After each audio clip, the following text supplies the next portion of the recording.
Buenas noches, yo soy Maritza Aristizábal y desde el lunes nos conectamos aquí y ahora para analizar los temas de país y para marcar la agenda de la semana. Hoy abordamos algo que toca la esencia de nuestra política internacional, de la diplomacia o de la falta de diplomacia, la imagen del país en el mundo. Es que después de casi 3 décadas, Colombia vuelve a tener un presidente sin visa de Estados Unidos, pero además de eso, el título de la desertificación. Por muy simbólicas que parezcan estas decisiones de Estados Unidos en contra de nuestro país, caen como un baldado de agua fría en medio de esas relaciones bilaterales que se han tejido durante años. ¿Qué es lo que está pasando? ¿Qué hay detrás de todo esto? Está el gobierno del presidente Gustavo Petro poniendo en riesgo el futuro de Colombia en el escenario internacional. Nos estamos aislando porque es que nos estamos alejando de Estados Unidos, pero nos estamos acercando a regímenes en el continente, en la región. ¿Cuál es la intención del presidente Gustavo Petro subiendo el tono? Vamos a analizar estos temas con expertos, con personas que conocen el país, que conocen el manejo de las relaciones internacionales, pero que han manejado a Colombia. Vamos a tener en el primer bloque al expresidente Andrés Pastrana, también estará con nosotros el expresidente Iván Duque y finalmente desde la visión empresarial estaremos hablando con María Claudia Lacutir, ella es la presidenta de la Cámara Colomboamericana. Así que para arrancar quiero saludar de una vez al expresidente Andrés Pastrana que ya se conecta con nosotros aquí y ahora. Expresidente, muchísimas gracias por aceptar esta invitación. Maritza, muy buenos días o muy buenas noches. De verdad que saludes cordiales a toda la teleaudiencia y a la audiencia de la FM y mil gracias por esta invitación. Bueno, expresidente, a usted que también le tocó recibir el país después de un momento muy delicado en esas relaciones entre Estados Unidos y Colombia, después justamente de la desertificación, después justamente de el expresidente Samper, que también, a quien también se le revocó la visa. ¿Qué lectura le da de este nuevo episodio que está viviendo Colombia? Que hay un común denominador, Maritza: narcotráfico. 1998, cuando yo llego a la presidencia, Colombia desertificado por la lucha contra el narcotráfico, por tener un presidente elegido con los recursos del narcotráfico, Ernesto Samper Pizano. Era la primera vez y la vergüenza de Colombia que un presidente hubiera sido financiado y que los carteles de la droga se hubieran quedado con la presidencia de Colombia. Hoy tenemos lo mismo. Esto es el resultado del pacto de la picota. La pregunta que siempre nos hemos hecho: ¿Petro está con todo esto buscando cumplirle a los narcotraficantes? Y no lo digo yo, lo dijo su hijo Nicolás cuando fue y dijo que plata en narcotráfico había entrado a la campaña de su papá. Su hermano Juan Fernando va a la cárcel de la picota y dice que consiguió 1,5 millones de votos más dinero para la campaña de Petro. Entonces aquí hay toda una estrategia. Todo esto está montado. No nos dejemos engañar con las cortinas de humo de Petro. Todo esto es una estrategia que Petro viene cumpliendo desde el primer día hasta el último para cumplir precisamente con el pacto de la picota. Pero, expresidente, según esta tesis que usted me plantea, entonces, al presidente Gustavo Petro le beneficia perder la visa, lo revictimiza más, o entonces, ¿cuál era la salida de Estados Unidos frente a ese discurso muy provocador de él justamente allí en Nueva York? A ver, es que aquí hay dos cosas que son distintas porque aquí la gente se confunde, Marisa. Una es que yo puedo decir en Naciones Unidas lo que yo quiera como presidente de un país, porque ese es el área de Naciones Unidas. Por fuera de Naciones Unidas, usted está en territorio americano. Y aquí, como ya se ha dicho, Petro puede correr la suerte de que sea demandado penalmente y la sanción allá son 10 años de cárcel, precisamente por incitar a una revolución y para que no se cumplan las armas por parte de los militares. Segundo, esta es la estrategia de Petro, creyendo que él se va a volver con su ego y su vanidad en el líder de América Latina. Pero resulta que va a pasar a la historia. Petro pasará a la historia como el presidente que más coca produce, ¿cierto? El presidente que va a dejarnos la mayor cantidad de hectáreas. Porque por eso yo vengo insistiendo, Maritza, ¿cómo solucionamos el problema en el 98? Porque yo creo que aquí tenemos que mirar hacia el futuro, no lo que nos va a dejar Petro. En el año 98 yo creo el Plan Colombia. De la mano con Jaime Ruiz, que era mi director de planeación, nos sentamos, diseñamos el Plan Colombia, vamos donde el presidente Clinton, Maritza, y le decimos: aquí hay que hacer un Plan Marshall que vamos a llamar un Plan Colombia, basados en algo, Maritza, que es muy importante: la tesis de la corresponsabilidad. Cuando yo me siento con el presidente Clinton, le digo: yo soy el mayor productor de cocaína del mundo, mi país, pero ustedes son los mayores consumidores. Ustedes son ricos y yo soy pobre. Pongan ustedes dinero y yo pongo dinero. Con el Plan Colombia pasamos de 180.000 hectáreas y dejamos 40.000 hectáreas. Tristemente, el presidente Juan Manuel Santos le entrega a las FARC, igual que lo que está sucediendo ahora con Petro, el narcotráfico a las FARC y pasamos de 40.000 hectáreas a cerca de 150.000 con el presidente Duque, y hoy estamos cerca de las 300.000 hectáreas, porque como acabaron precisamente con la fumigación, estamos llegando, y yo creo que debemos estar entre las 350 y las 400.000 hectáreas. Expresidente, el hecho más reciente en medio de todo este capítulo que para muchos genera demasiadas inquietudes es que la mismísima canciller, que es la encargada de las relaciones internacionales, renuncia a la visa. Es decir, la visa para poder ir a Estados Unidos, que es nuestro principal aliado comercial. A ver, a mí lo que me llama la atención es la falta de solidaridad con el presidente Petro. ¿Cuántos han dicho que iban a renunciar para defender la soberanía? ¿Ya renunció Francia Marcos precisamente a su nacionalidad? ¿Ya renunció la canciller? Bueno, faltan todos los del pacto histórico.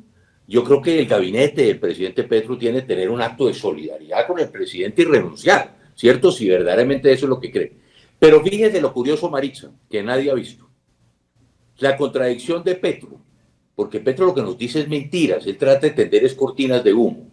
Él va a Naciones Unidas a decir que Trump es un asesino, que hay que juzgar a Trump internacionalmente, que va a conformar un ejército multilateral para ir a defender a Gaza, que él se va a ir al ejército, que va a convocar a inocentes colombianos para que lo acompañen a Gaza.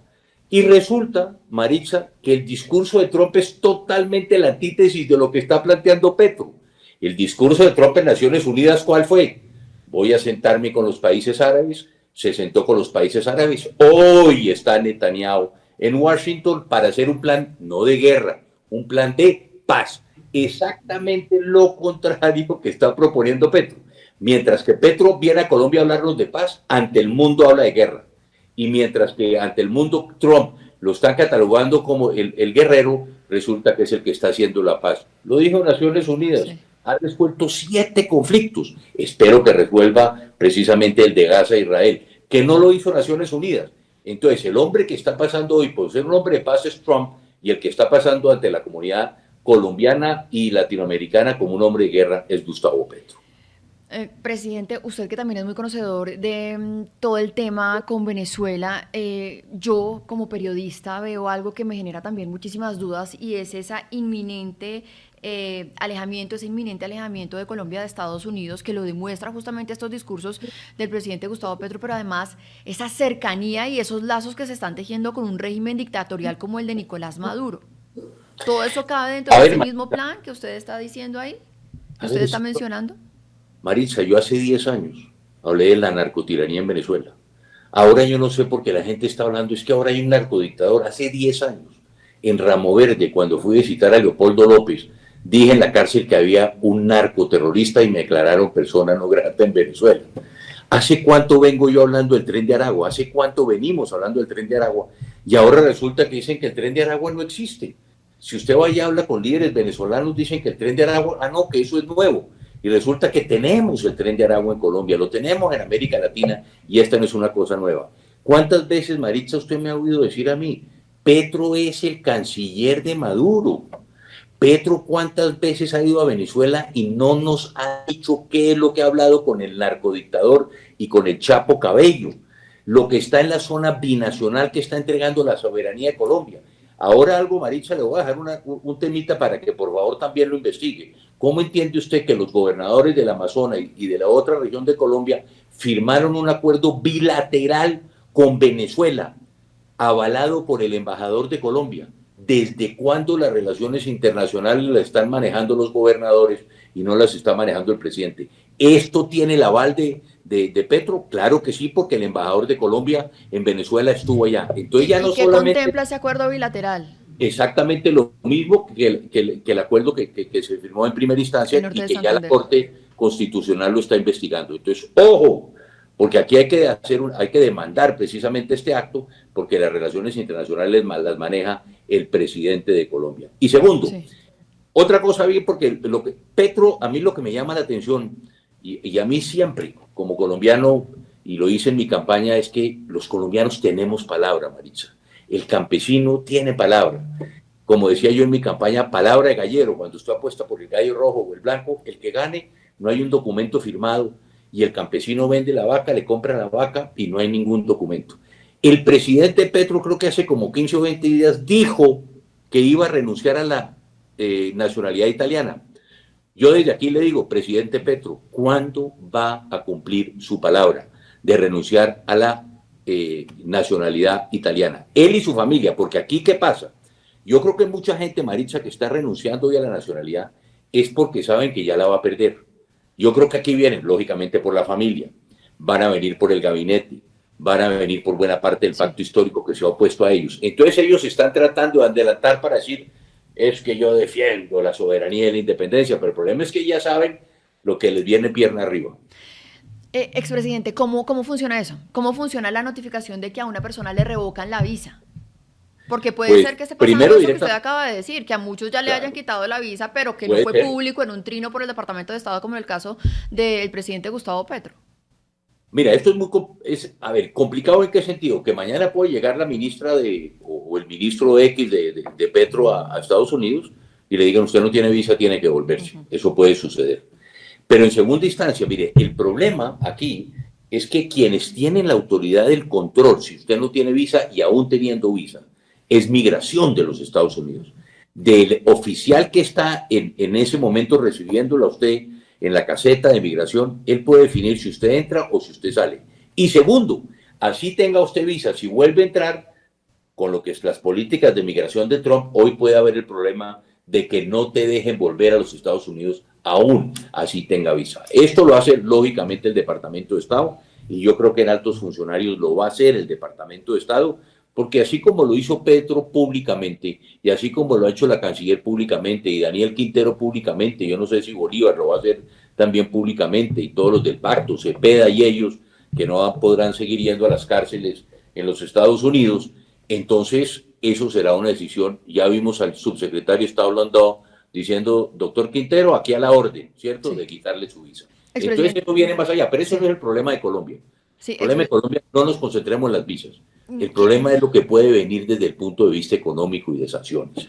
Aquí es por eso que los 500 empresarios dijeron, Petro no nos representa. Aquí hay unas sanciones a Petro, hay unas sanciones al Pacto de la Picota, a su familia, a su gabinete, a su gobierno, a su pacto histórico. Pero Petro lo que no puede hacer es llevar a Colombia precisamente a este caos por su ego y por su vanidad, para que pueda afectarse a los Estados Unidos. ¿Es remediable? ¿Es remediable este daño a las relaciones internacionales que le está haciendo el presidente Gustavo Petro con estos discursos desafiantes frente a Estados Unidos? Totalmente. Porque parece que nuestras relaciones tocaron fondo, porque incluso en la peor época nunca vimos discursos en ese tono del expresidente Samper o del entonces presidente Samper. Bueno, eran semejantes, están utilizando la misma excusa, pero eso no importa. El problema grave aquí es que, ¿cómo lo resolvimos? Es lo que le estamos proponiendo a los candidatos de la centroderecha para las próximas elecciones, Maritza. Plan Colombia 2.0, así vamos a arreglar el tema. Vamos a recomponer las relaciones, ya tenemos la experiencia. Y el Plan Colombia nacía además, como me dijo el presidente Clinton, de algo que tenemos que recomponer, que es que Colombia, la política de Colombia y con Colombia es bipartidista. No es ni de los republicanos ni de los demócratas, tiene que ser bipartidista y con base en esto vamos a reconstruirla. Segundo, hay que tener mucho cuidado porque ya en 10 meses vamos a tener otro presidente, ¿cierto? No va que le decir a los Estados Unidos, por favor, no vayan a afectar al presidente que va a ganar, que va a ser de los nuestros, de la centroderecha en Colombia. Por favor, no le vayan a imponer sanciones. Y por eso aquí yo creo que fueron con este waiver en los Estados Unidos, le dieron esa posibilidad a Colombia, que elijamos el nuevo presidente y que comencemos a recomponerlas. Fíjense que eso me pasó a mí, se lo cuento como experiencia personal muy rápido. Sí. El primer presidente que me llamó a mí cuando gané las elecciones, ¿quién fue? Bill Clinton. Y el primer presidente que me invitó antes de posesionarme fue Bill Clinton, en un hecho sin precedentes en la historia de Estados Unidos, porque los presidentes americanos invitan a los presidentes ya posesionados, no electos. Pero ¿cuál fue la señal de Clinton? Quiero trabajar con usted. Llamó a la secretaria de Estado, Madeleine Albright, nos sentamos en la oficina oval con el canciller Fernández de Soto, nos sentamos a hablar con el presidente Clinton y recompusimos las relaciones. Y dos meses después estaba yo en visita de Estado, la última visita de Estado de un presidente de Colombia a Estados Unidos, me tocó ese honor a mí, recompusimos las relaciones con los Estados Unidos y sacamos al país adelante frente a la crisis que es muy semejante a la actual, Maritza, muy semejante. Claro, es que este es un tema que nos va a dar para mucho, para pensar en mucho, sobre todo en una época electoral en la que estamos, también para tomar decisiones el próximo año. Podríamos hablar muchísimo más tiempo acá con el expresidente Andrés Pastrana, que muy amablemente ha aceptado esta invitación, nos ha dejado incluso servidos varios temas políticos en medio de la campaña electoral, así que la invitación, expresidente, es para que en otra ocasión nos acompañe también para hablar acá del panorama político y electoral en el país. Con mucho gusto. Muchas gracias, Maritza. Pues muchísimas gracias a usted por conectarse.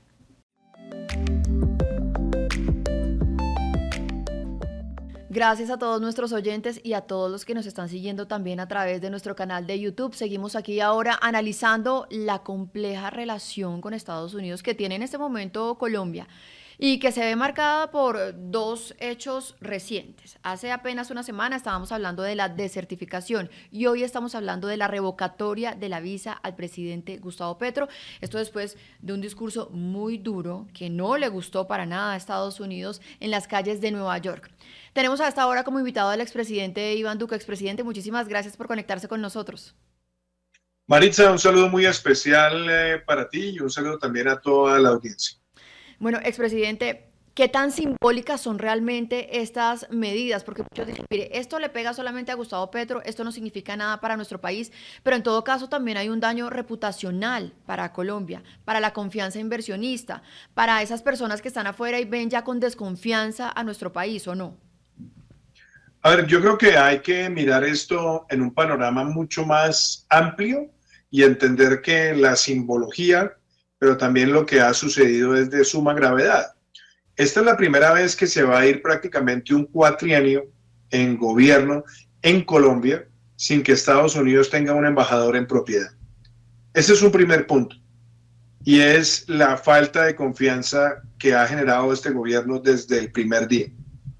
Segundo, este gobierno relajó por completo la lucha frontal contra el narcotráfico y como lo anticipé hace más de un año, Colombia sería desertificado una vez se diera la transición de la administración Biden a la administración eventual en ese momento de Donald Trump, hoy una realidad.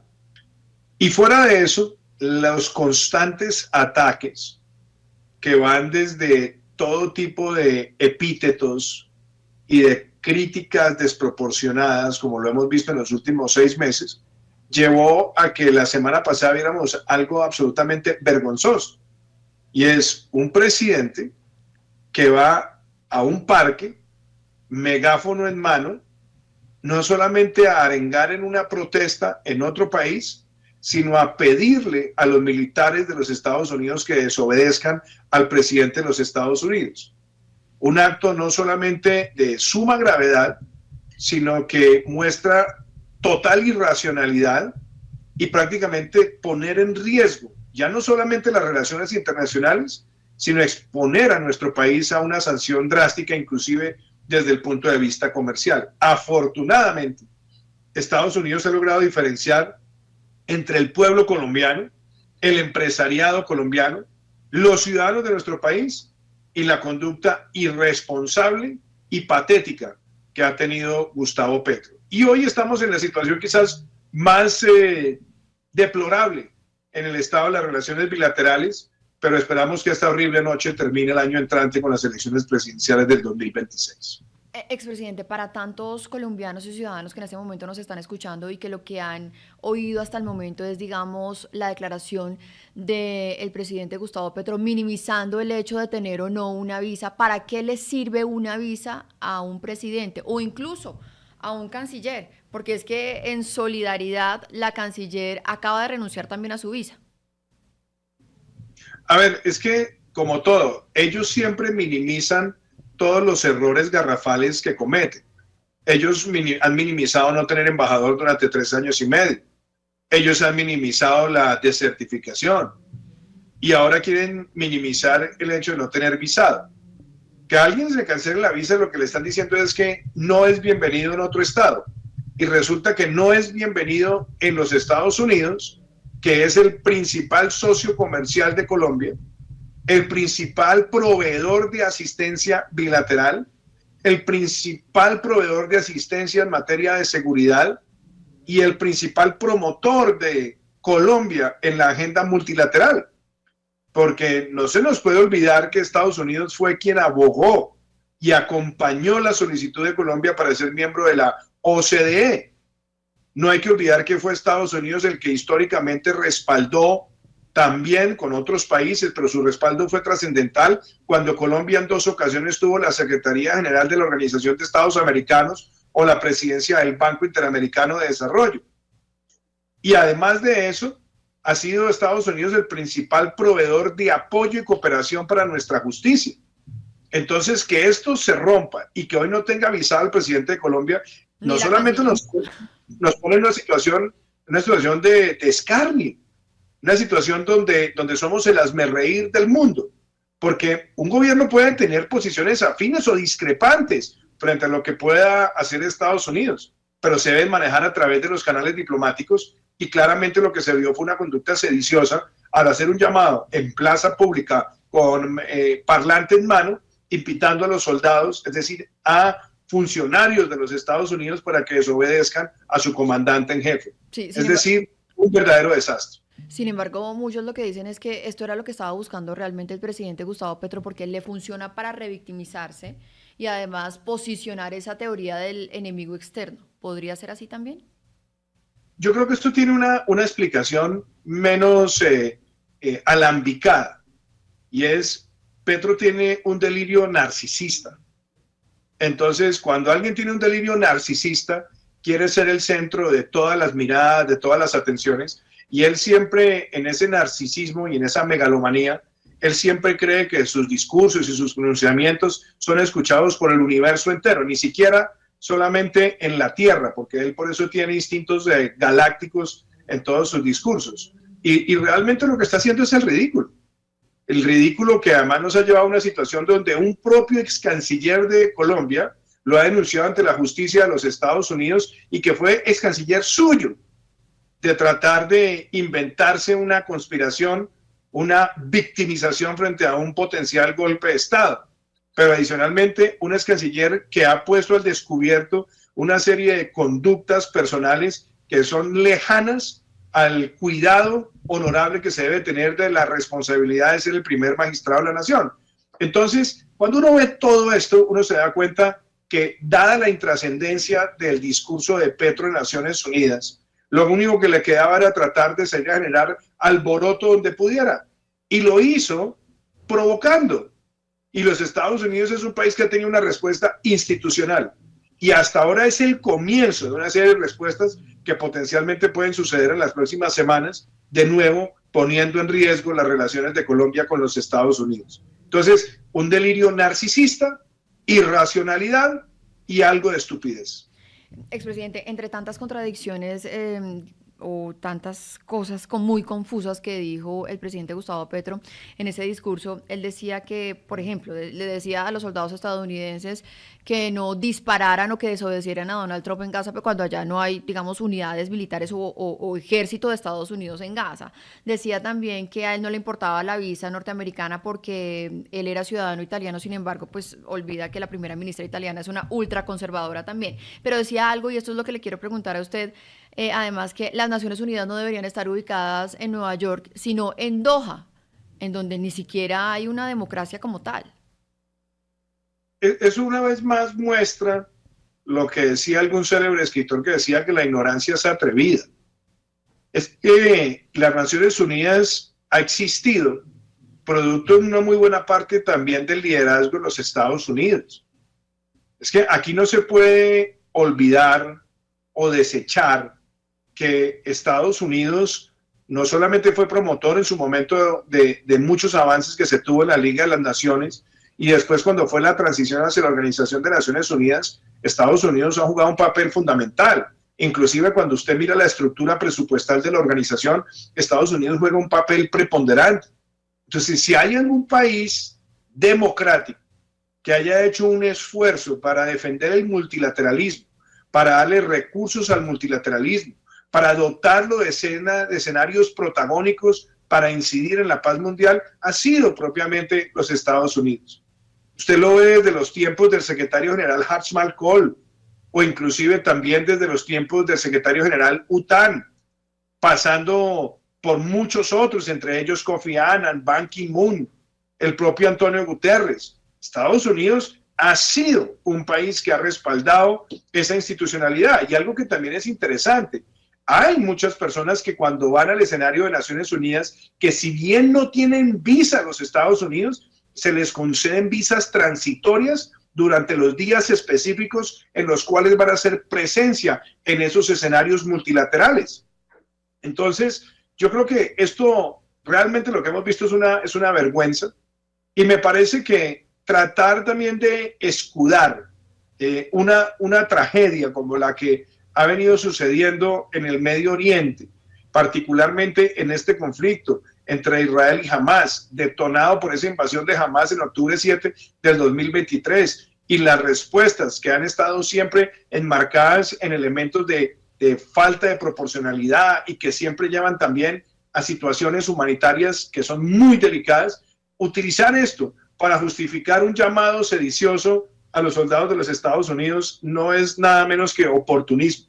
Y fíjese, Maritza, hoy, por ejemplo, dio ese encuentro entre el presidente Trump y el primer ministro Netanyahu, que esperamos sea un paso eficaz y rápido para la liberación de los rehenes, para que se pueda establecer un camino de cese al fuego, para que se elimine la presencia de terroristas en la Franja de Gaza, pero también para que se inicie un proceso de reconstrucción. Entonces, uno ve esas ambivalencias también de Petro, que es busca el protagonismo con esto, pero guarda silencio con las violaciones sistemáticas de la dictadura de Maduro. Y otra cosa, ¿por qué no se pronuncia Petro de manera igual de categórica también con Vladimir Putin? Yo recuerdo cuando él era candidato y nosotros como gobierno denunciamos esa invasión a Ucrania, y él decía que Ucrania ni que 8 cuartos, como lo dijo en campaña. Entonces, aquí vemos realmente es oportunismo combinado con ese trastorno narcisista y megalómano que lo lleva a obrar de esa manera tan irresponsable. Expresidente, usted acaba de tocar dos temas que para mí son muy importantes y que quiero que profundicemos un poquito más. Por un lado, este plan de paz que acaba de presentar la Casa Blanca, Donald Trump, que ya fue aceptado además por Benjamin Netanyahu. Falta ver si lo acepta o no jamás. Y el otro es cómo peligrosamente nos estamos acercando a Venezuela y nos alejamos a nuestro gran aliado, que es una democracia, que es Estados Unidos. Pero arranquemos por ese plan de paz que está planteando Estados Unidos de la mano de Israel. ¿Será que eso realmente va a permitir que se apacigüen las armas allí en Medio Oriente? ¿Podría aceptarlo jamás? Es que yo creo que hay que separar dos cosas, Maritza, y esto es urgente para entender la situación. Es separar la autoridad palestina de Hamas en esta configuración. Hamas es un grupo terrorista que desde su carta fundacional en 1987 ha abogado por la destrucción del Estado de Israel. El principal conspirador a cualquier solución de paz ha sido Hamas. Yo recuerdo hacia el año 2006, cuando se dio la retirada de las fuerzas de Israel de la Franja de Gaza y cuando se inició el camino para un proceso electoral en la Franja de Gaza, con la esperanza también de que la autoridad palestina consolidara la unidad de gobierno y dirección administrativa, y jamás ganó esas elecciones, entre otras cosas con mucha intimidación a la población civil. Desde ese momento, todos los avances que se habían dado, inclusive pensando en la solución de los dos estados desde los acuerdos de Oslo, han estado seriamente comprometidos. Entonces, jamás lo único que quiere es la destrucción del Estado de Israel. Ha utilizado a la población civil, que ha sido la principal víctima de ellos. Entonces, cuando usted me pregunta por esta propuesta, ¿yo qué veo? Veo una gran oportunidad. Sí. Una oportunidad para liberar a la Franja de Gaza de la presencia de Hamas, consolidar a la autoridad palestina para la configuración de una estructura de gobierno, una gobernanza de largo plazo, que parte también de la base de la reconstrucción, de la oportunidad económica, de la liberación inmediata de los rehenes, porque además Israel también está proponiendo la liberación de varios de las personas que han sido condenadas en Israel por delitos como los que tienen que ver con incidencia en terrorismo. Entonces, creo que este puede ser un gran camino y se requiere un gran respaldo, no solamente de los países del Medio Oriente, sino de toda la comunidad internacional. Usted pregunta que si Hamás lo va a aceptar. Claro que Hamás no lo va a aceptar. Hamás no quiere aceptar ninguna solución estructural distinta a que ellos sigan teniendo control absoluto de la Franja de Gaza, pero yo creo que afortunadamente sí hay un consenso mundial en torno a Hamás, y es que es un grupo terrorista que tiene que salir de su influencia en la Franja de Gaza. Expresidente, usted me perdonará si pregunto un poco desde el no entendimiento profundo de este conflicto, pero entonces ¿se podría firmar este acuerdo de paz solamente con la autoridad palestina, teniendo en cuenta que Hamás, y usted mismo me lo acaba de decir, es el que controla política y territorialmente la Franja de Gaza? Yo creo que hay un tema, y es que la autoridad palestina es la que debería institucionalmente poder aceptar este camino que se está construyendo. ¿Y por qué lo preciso de esa manera? Porque bajo ninguna circunstancia puede haber una posibilidad genuina de paz mientras jamás siga ocupando y ejerciendo control territorial en la Franja de Gaza. La presencia de Hamás, y por eso usted lo ve en el comunicado, la presencia de Hamás está proscrita en la construcción de esa paz. Ahora bien, ellos lo que sí en este momento tienen que garantizar, porque también a ellos les interesa, es el cese al fuego.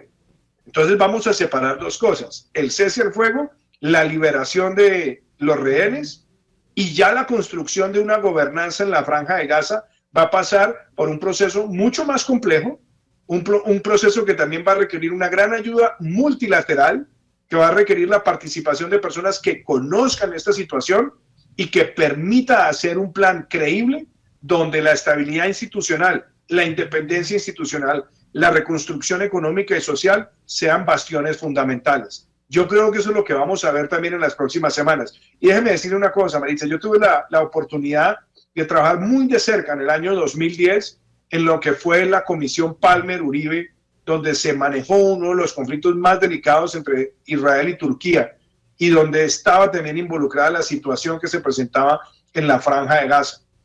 Hoy en día, yo creo que al mundo le queda claro que el que más ha conspirado contra la paz ha sido Hamás, y que mientras Hamás siga teniendo efectivos, utilizando a la población civil como escudo y siga abogando por la destrucción del Estado de Israel, no habrá una solución posible. Celebro este plan, celebro que el primer ministro Netanyahu lo acepte. Ahora yo creo que lo que viene es ver cómo países como Qatar, como Jordania, como los Emiratos Árabes Unidos, como Arabia Saudita, entre otros, pueden también acompañarlo y garantizar una solución en materia de gobernanza. Pero sin duda es un avance muy importante. Es un tema muy importante en materia internacional que seguramente tendremos que ampliar en otra oportunidad, pero para no desviarnos más de nuestro verdadero tema, expresidente, le decía que hay algo que usted también mencionó muy por encima, pero que quiero profundizar, y es justamente esos acercamientos del gobierno Petro con Nicolás Maduro, con muchos mensajes que hay alrededor, mensajes que incluso pegan en esas relaciones bilaterales con Estados Unidos. No son solamente esos encuentros, esa defensa del régimen, sino ese desconocimiento del Cartel de los Soles, ese desconocimiento del Tren de Aragua como una organización terrorista. ¿Nos estamos aislando del mundo para alinearnos con este régimen? Usted ha utilizado un término en su pregunta que es acercamientos. No, yo no creo que aquí haya acercamiento. Yo creo que aquí lo que hay es una complicidad. El gobierno Petro ha sido un gobierno cómplice de la dictadura de Nicolás Maduro. Ha sido cómplice inclusive del robo de las elecciones. Porque si hay un presidente con el que más se haya reunido Petro, y un presidente que además es un usurpador porque no es legítimo y ha sido un dictador, ha sido Nicolás Maduro. Reuniones periódicas, pero además donde se ha insinuado inclusive que las fuerzas de seguridad de Colombia tengan que intervenir para proteger a un régimen que hoy está señalado por la justicia de los Estados Unidos de consolidar y dirigir un grupo terrorista o narcoterrorista como es el Cartel de los Soles. Y adicionalmente, un gobierno que ha producido bajo esa conducta dictatorial violaciones sistemáticas de los derechos humanos. Entonces, siempre ha salido el gobierno Petro a lavarle la cara, a tratar de hacer juegos para mantenerlo en el poder e inclusive tratar de insinuar que la conducta de Estados Unidos al señalar de terrorismo a Nicolás Maduro no es acertada. Entonces, aquí no se trata de acercamientos, es una complicidad de Petro con el régimen de Maduro. Y yo también creo que los Estados Unidos han sabido diferenciar entre la fuerza pública de Colombia, entre la justicia de Colombia, entre el Congreso de Colombia, entre la sociedad civil de Colombia, del gobierno Petro. Y por eso creo yo que toda esta actitud connivente le va a salir muy costosa a Gustavo Petro hoy y mucho más adelante en su vida. Pues para las personas que nos están viendo y nos están escuchando en este momento, todo esto demuestra como una decisión tan simple de Estados Unidos, realmente lo que nos trae sobre la mesa son muchos otros temas y sobre todo regionalmente, ahora que hay alarmas de que posiblemente Estados Unidos pueda o hacer una incursión o una intervención militar en Venezuela. De hecho, hoy Venezuela firma ya ese decreto de conmoción exterior por si es que llega a haber definitivamente esta decisión por parte de Estados Unidos de hacer una incursión militar. ¿Cómo queda ahí Colombia? ¿Cómo queda ahí Colombia con el actual gobierno que incluso dijo que en algún momento podría pelear hombro a hombro con el ejército de Venezuela, expresidente Duque? Yo quiero decir una cosa con mucha claridad, Maritza. Los funcionarios del Estado colombiano tienen que cumplir la Constitución y la ley. La Constitución y la ley están por encima de cualquier orden que se les pueda impartir que vaya en contravía de esos lineamientos. Si a un soldado colombiano, si a un general colombiano le dan la orden de salir a proteger en armas un régimen narcoterrorista, está en su deber constitucional de no acatar esa orden.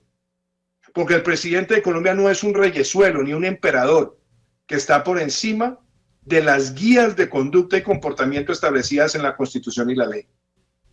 Y por otro lado, tampoco un funcionario puede exponer la seguridad de Colombia por un capricho sin fundamento legal. Entonces, esos anuncios que hace Petro de que vamos a luchar hombro a hombro para la protección de un narcodictador son totalmente contrarios a nuestra carta política. Sí. Así que un funcionario está en todo su derecho de utilizar la objeción de inconstitucionalidad al cumplir una orden. Ningún funcionario está autorizado para actuar ilegalmente por una instrucción presidencial. Pues, expresidente, se nos está acabando el tiempo, pero para cerrar esta entrevista con usted y para volver a nuestro tema raíz, que son las consecuencias y los efectos en Colombia de estas últimas decisiones de Estados Unidos de revocarle la visa al presidente Gustavo Petro, de desertificar a Colombia, ¿cómo podemos remediar? ¿Cómo podemos reconstruir esos lazos de confianza, esos lazos diplomáticos, económicos con Estados Unidos? Yo creo que lo que ha venido sucediendo es muy diciente y es que gracias a la presencia de muchos colombianos, de expresidentes, entre los cuales me incluyo, de alcaldes, de dirigentes gremiales, de líderes de la sociedad civil, que le han podido exponer a los Estados Unidos las diferencias que hay entre un gobierno que está imbuido en actos de torpeza por tosudez ideológica y un país que sigue teniendo una relación dinámica. Gracias a eso es que la desertificación tuvo toda suerte de atenuantes y gracias a eso también muy seguramente la decisión de retirar el visado no trae implicaciones para todos los colombianos. Y yo creo que Estados Unidos sabe, para ponérselo en términos muy prácticos, que va a tener que aguantarse al loquito unos meses mientras el país retorna a la dignidad, a la sensatez, a la diplomacia genuina en el manejo de las relaciones bilaterales. No obstante, cada vez que el loquito les vaya corriendo la línea ética y empiece a atacar su institucionalidad y su legislación, ellos también van a actuar conforme a las herramientas que tienen en ese país. Y ya lo empezaron a ver con el visado. Ayer también se le anunció a algunos que salieron a jugar de protagonistas, a decir que también retiraban sus visas, también se los van a aplicar. Y que se vayan quitando de la cabeza que esto es un tema que retorna rápidamente. Después de que a alguien se le retira la visa, reconstruirla, recomponerla, es un proceso muy largo. Entonces yo creo que Colombia hoy, afortunadamente, tiene personas en la sociedad civil, en los gremios, en la justicia, en el Congreso, que han logrado mantener un mensaje fraterno y que reconoce 200 años de una relación que ha sido bipartidista y bicameral. Expresidente, en todo caso a este gobierno le queda poco menos de un año. ¿Podría haber más consecuencias en este tiempo que le queda al gobierno del presidente Gustavo Petro? Porque él va a seguir con este tono desafiante, para muchos incendiario, en contra de Estados Unidos. Yo creo que primero partamos de una base, y es que cuando usted dice tono desafiante, pues yo no creo que Estados Unidos se sienta desafiado, porque cuando usted ve que hay torpeza, que hay insensatez, que no hay amenaza real y simplemente lo que se busca es un protagonismo narcisista, pues ellos saben perfectamente que aquí no se trata de un desafío, se trata de un oportunismo y quizás electoral y electorero, pero Estados Unidos no le va a dar más, digámoslo, vitrina a la que le corresponden estos actos de insensatez, y por eso lo ha venido manejando a través de funcionarios que son de segunda, tercera línea en la diplomacia, porque entrar en una argumentación cuerpo a cuerpo, que es lo que busca Petro para ganar protagonismo frente al desastre de su gobierno y tratar de mantenerse a flote con este tipo de protagonismos que lo que buscan es la autovictimización, pues ellos no se van a prestar para ese juego. Sí. Lo que sí es cierto es que cada vez que haya violaciones a las normas de los Estados Unidos van a aplicar sanciones, y esas sanciones sí pueden ser más severas, y ojalá no llegue un punto donde ya para trascender tengan que implicar afectaciones a sectores específicos de nuestra economía. Hasta ahora, yo creo que la diplomacia paralela de la gente sensata ha evitado que Estados Unidos penalice a todo un país, pero claramente Petro se sigue exponiendo y lo sigue haciendo creyendo que con eso va a pasar a la historia, cuando realmente lo que está es pasando a la consideración universal del ridículo. Sí, pues expresidente, usted mencionaba hace algunos minutos ese trabajo intenso, muy duro, que han hecho varias personas en Estados Unidos para atenuar las consecuencias y las sanciones contra nuestro país. Una de esas es María Claudia Lacutir, quien nos va a estar acompañando en el último bloque de nuestro programa. A usted muchísimas gracias por conectarse. Muchísimas gracias, Maritza, y también un saludo muy especial a la doctora Lacutir. Hacemos una breve pausa para comerciales, pero ya volvemos aquí y ahora, en este último bloque, en una conversación con la presidenta de AmCham, María Claudia Lacutir.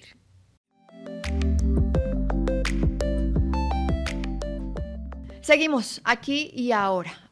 Se los anunciaba hace algunos minutos. Para este último bloque tenemos como invitada a María Claudia Lacutir. Ella es la presidenta de la Cámara Colomboamericana. María Claudia, muchísimas gracias por estar con nosotros. Muchas gracias a ustedes por la invitación. Todo un placer estar aquí con ustedes, con los oyentes de la FM, y pues presente en este tema tan importante que es la relación entre Colombia y Estados Unidos. Miren, aquí estuvimos analizando ya las consecuencias diplomáticas, las consecuencias políticas, las consecuencias en la geopolítica mundial, pero también queremos analizar esa otra cara, la cara de los empresarios, de los emprendedores, de muchas familias que dependen también de estas relaciones bilaterales entre Colombia y Estados Unidos. ¿Qué consecuencias tiene que el presidente de nuestro país no tenga visa o que seamos un país desertificado? Lo primero es el contexto en el que seguramente ya han hablado, pero vale la pena recordar que el contexto donde se establece esta revocatoria de la visa está dado por la inconformidad que tiene Estados Unidos frente al irrespeto e intervención en los asuntos internos de ese país por parte del presidente Gustavo Petro. Y en ese sentido, pues es una acción a el presidente Gustavo Petro, en el sentido de que obviamente todos los ciudadanos tienen la posibilidad de opinar libremente, pero no intervenir en los asuntos internos que están consagrados en la Carta de las Naciones Unidas y en la Carta de la OEA. Es un irrespeto sobre la soberanía de Estados Unidos, y en ese sentido se hace la revocatoria de la visa. No es un tema a Colombia, y creo que eso es importante también resaltar, y por lo tanto no es un tema a los temas comerciales ni a los temas de empresariales entre los dos países. Mire, eso que usted dice ahí, María Claudia, es muy importante, porque muchos dicen, y digamos, y es así, es una sanción directa al presidente Gustavo Petro, y el panorama mundial en realidad lo que nos demuestra es que en temas, por ejemplo, arancelarios, Colombia está muy bien librado. Es decir, Colombia es el país que tiene, o uno de los países, no sé si hay más, que tiene los aranceles más bajos que ha impuesto Estados Unidos, y aún así tenemos un país desertificado, aunque es simbólico porque va directamente al presidente Gustavo Petro, y un presidente sin visa. Y hay muchos dicen, aquí influyó, y lo acaba de decir de hecho el expresidente Iván Duque, aquí influyó muchísimo ese trabajo que hicieron gremios, que hicieron empresarios, que hicieron personas como usted. ¿Qué es lo que ustedes han hecho para lograr que en Estados Unidos diferencien el gobierno del resto del país? Aquí hay una gestión de muchas personas y es válido mencionar que no es de uno solo, sino somos muchos. Varios gremios, varios empresarios, varios organismos multilaterales también han ayudado en este proceso y también empresarios de Estados Unidos que están comprometidos con Colombia, no solamente los colombianos en Estados Unidos, sino los empresarios estadounidenses que están comprometidos con Colombia. La gestión ha sido variada. Desde el 26 de enero supimos que las tensiones entre los dos países no iban a acabar, que se iban a mantener, que iba a ser un tema de largo aliento y en ese sentido comenzamos toda una estrategia de trabajo en los Estados Unidos para lograr hacer una gestión de mostrar que esta relación, estas acciones que se están dando de hace más de 200 años en relacionamiento entre Colombia y Estados Unidos han presentado un beneficio tanto a los colombianos como a los estadounidenses. No es un tema solamente de diferencia ideológica de dos gobiernos o de dos presidentes principalmente, sino que el impacto va mucho más allá. Y en ese sentido, pues hemos trabajado desde el punto de vista comercial, reforzando esa alianza comercial entre empresarios, porque la base de estos 200 años o más de 200 años de relación está enmarcada en la relación comercial, en los negocios, en las oportunidades y en los ingresos que están recibiendo los colombianos gracias a estas exportaciones, gracias al turismo que recibimos de Estados Unidos, a la inversión que hemos recibido, a la cooperación y muchos otros beneficios que se dan por la relación binacional. Ahí hemos trabajado en ruedas de negocios, en misiones comerciales, en agendas virtuales, en agendas presenciales y en múltiples otras acciones que nos permitan generar negocio. Un segundo punto es el relacionamiento desde el sector empresarial con el gobierno de Estados Unidos. Hemos trabajado con el Departamento de Estado, con el USTR y el Departamento de Comercio para seguir fortaleciendo esa relación comercial. Al mismo tiempo, también se ha hecho un trabajo con el Congreso de los Estados Unidos.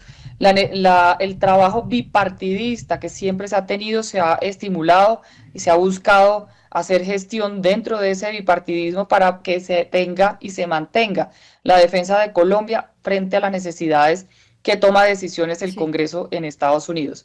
Y por último, pues también hemos hecho un trabajo con el gobierno de Colombia, que también hay que decirlo desde la Embajada de Colombia en Estados Unidos, como con la ministra de Comercio y la ex canciller Laura Sarabia, se ha hecho trabajos importantes, Ministerio de Defensa también, para cumplir con esos requerimientos de, por un lado, en los temas de lucha contra el narcotráfico, como también en esa negociación comercial que estamos trabajando de diferentes maneras para lograr, por un lado, mantener ese 10%, pero también buscar disminuir ese 10% al 0% arancel. Sí, María Claudia, lo que usted me pinta a mí es un panorama en donde son los empresarios los que han tenido que ir a apagar los incendios que pone sobre la mesa el gobierno colombiano. Y quiero preguntarle por algo que también pues, pasó hoy, es que la misma canciller, usted hablaba incluso acaba de hablar de la gestión que hacía Laura Sarabia, que también ayudó como a tejer esos puentes, pero la actual canciller acaba de renunciar también a la visa. ¿Eso qué podría significar para ustedes como empresarios, como personas que están tratando no de romper esos puentes, sino de tejer esas relaciones con Estados Unidos? Yo creo que los empleados públicos y que prestan un servicio a Colombia, hay que tener de presente que hay un bien mayor y ese bien mayor tiene que estar por encima de los temas personales e ideológicos. Hay que anteponer el interés nacional, el interés de los colombianos a el interés personal. Y en ese sentido, pues el llamado es para que cada uno de los funcionarios públicos cumplan con ese requerimiento de anteponer el interés nacional por el interés personal. El servicio público es el servicio a los colombianos, a un país, y corresponde que eso sea de forma responsable y a través de los canales diplomáticos. Si hay una queja por parte de la señora canciller desde el punto de vista de relaciones políticas con Estados Unidos, hay canales, hay mecanismos para hacerlo de forma diplomática a través de las acciones necesarias y no a través de renunciar a una visa que al final para Estados Unidos eso no implica ningún tipo de beneficio ni tampoco es alguna implicación importante que vaya a generar un rompimiento o alguna acción de la política entre los dos países, pero sí deja un sinsabor y una connotación por parte del gobierno del presidente Petro negativo, en una coyuntura de una relación bastante compleja que ya tenemos, que no está ayudando a una buena conducción de soluciones. María Claudia, y finalmente, digamos que la letra chiquita de todas estas decisiones que ha tomado Estados Unidos beneficia a Colombia, beneficia a los colombianos, pero el título es el título y es un presidente sin visa y un país desertificado. Eso, ¿cómo sienten ustedes que podría pegar o ha pegado ya, digamos, en la confianza de país, en la confianza de los inversionistas, en quienes nos están viendo desde afuera, no desde Estados Unidos, sino desde Europa, desde Asia? Definitivamente genera incertidumbre, sin lugar a duda. Yo no puedo decir que el tener el título de certificados y al mismo tiempo que el presidente de la República no tenga visa a Estados Unidos no genera ningún impacto a nivel internacional. Por supuesto que sí, genera incertidumbre, desconfianza puede ir acompañado de múltiples otros temas que van sumando a una lista de acciones que hoy en día el país está presentando al mundo de incertidumbre y desconfianza. No es solamente el tema de la desertificación, el tema de la visa, sino también son las políticas internas, los cambios constantes, la agresión al sector privado, las acciones en contra del proceso de transición energética sin tener transición fiscal, la falta de certeza sobre los temas de petróleo y minería. Todo ese proceso van sumando la reforma laboral, la reforma que se está haciendo de salud, las Sí. implicaciones que eso tema tiene frente a la seguridad jurídica. En fin, son múltiples los temas que han generado incertidumbre, que ya hoy se está viendo reflejado, por ejemplo, en una reducción de la inversión extranjera directa de Estados Unidos a Colombia en un 15%. Mire, María Claudia, esa era la última pregunta, pero a la hora a la que grabamos este programa, pues acaba de salir, digamos, una noticia también de último minuto y es que el ministro de Hacienda también renuncia a su visa. Es decir, los empresarios que necesitan canales de comunicación con Estados Unidos se quedan sin esos canales oficiales que son la canciller y ahora el ministro de Hacienda, y pues arrancando por supuesto por el presidente Petro. Una observación final muy rápida sobre esto. Pues que es preocupante, quiero decir, porque el ministro de Hacienda pues tiene una responsabilidad enorme frente a los organismos multilaterales, frente a las necesidades de recursos por parte de Colombia, sobre todo en una situación fiscal como la tiene el gobierno tan crítica y tan frágil, pues es bastante irresponsable negarse a asistir a los organismos multilaterales en Estados Unidos porque no hay nada que compare una relación presencial frente a las necesidades que tenemos. Y al mismo tiempo, pues también hay que recalcar que en el momento de una necesidad de una visita a Estados Unidos, también hay visas diplomáticas que se pueden establecer aunque no tenga visa, pero es un mensaje realmente preocupante, irresponsable por parte de los ministros que tienen una responsabilidad enorme y que parte de esa responsabilidad no es con Estados Claro. Unidos, es con las entidades que están en Estados Unidos y que implica un esfuerzo del gobierno nacional para mantener las acciones y las necesidades de crédito que tiene Colombia. Claro, esas visas diplomáticas transitorias que se otorgan pues dependen también de las relaciones diplomáticas que hayan entre los gobiernos, que en este caso no son las mejores. María Claudia, pues muchísimas gracias por acompañarnos aquí ahora, aquí en la FM. Muchas gracias a ustedes, un placer. Y a todos los que nos han acompañado también, muchísimas gracias. Definitivamente lo que está en juego, pues no es la visa solamente de un presidente o de un par de funcionarios, sino también la credibilidad y la confianza en nuestro país.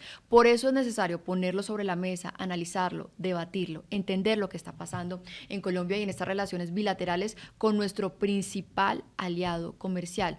No es un tema entre dos presidentes. Recuerden que de esto dependen miles de familias que trabajan en las flores, en el sector cafetero. Son colombianos los que están en la mitad. A nuestros invitados, muchísimas gracias, pero sobre todo gracias a todos ustedes, a nuestra audiencia digital, a la audiencia y a los que nos escuchan a esta hora a través del dial de la FM. Recuerden que desde el lunes nos vemos aquí y ahora en la FM.